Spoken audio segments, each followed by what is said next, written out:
شو بیزنسی تاجیک در و تریزن ندارد. هر که خواهد مهمان می شود و هر چی دارد دستاویز می آورد. لیلی لیلی لیلی جان جان جان مرا کشتی با ارمان. لیلی لیلی لیلی جان جان جان مرا کشتی با ارمان. سر پشتان آمدی وای وای دلت مکردی ویران. سر پشتان آمدی وای وای دلت مکردی ویران. ما هم با دست و آستین برزده به این میدان آمدیم و آنقدر بولجبی های دیدیم که یک به یک آنها را به شما خواهیم گفت. اما با نوبت نخستین چیزی که ما را متاثر کرد و حالا به شما هم میگوییم آوازهای بریلیانتی یا الماسی است. اوه چرا زندگی شیرینی مرا تلخ کردی؟ چرا حیاتی مرا برباد دادی؟ هرگز تو را نمیبخشم نمیبخشم نمیبخشم. آوازهای بریلیانتی از سراینده های عبارت است که صدای غیر عادی با موسیقی ناچسبان و فرق کننده دارند. فرق کننده به این معناست که توجه دلخواه شنونده را زود به خود جلب میکنند. مقام سیوم نصیب الهام مرادوف با ترانه پزمان است. پزمان منم داغ از غم هجران منم. آتش به دل آتش به جان آتش در آتش دان منم.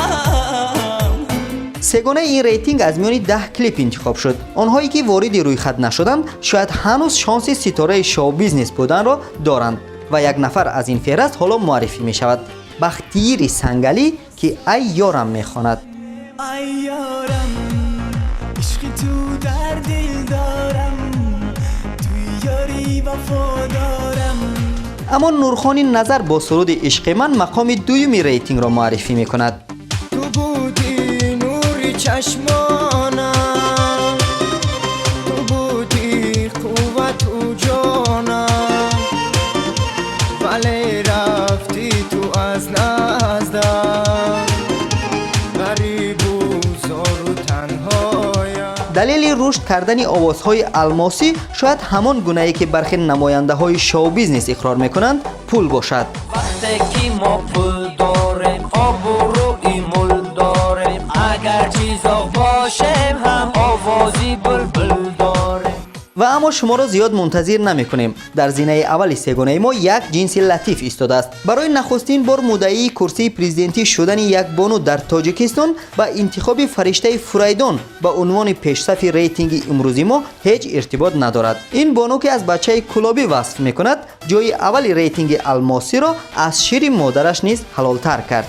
ما صدقه شوم جنگلی سرزرگوشه ای بچه ای قد بلندی جامه پوشه پوشه پوشه رنگی برنگ می پوشه ما آینه شوم بچه ببینه روشه پوشه پوشه یا رنگی برنگ می پوشه ما آینه شوم بچه ببینه روشه دیده ای من براحت بچه ای کلابی دل بردی با نگاهت بچه ای کلابی دیده ای من براحت بچه ای کلابی دل بردی با نگاهت بچه ای کلابی آمده ام به باغت تا بگیرم سراغت و دل نمانه داغت بچه ای کلابی.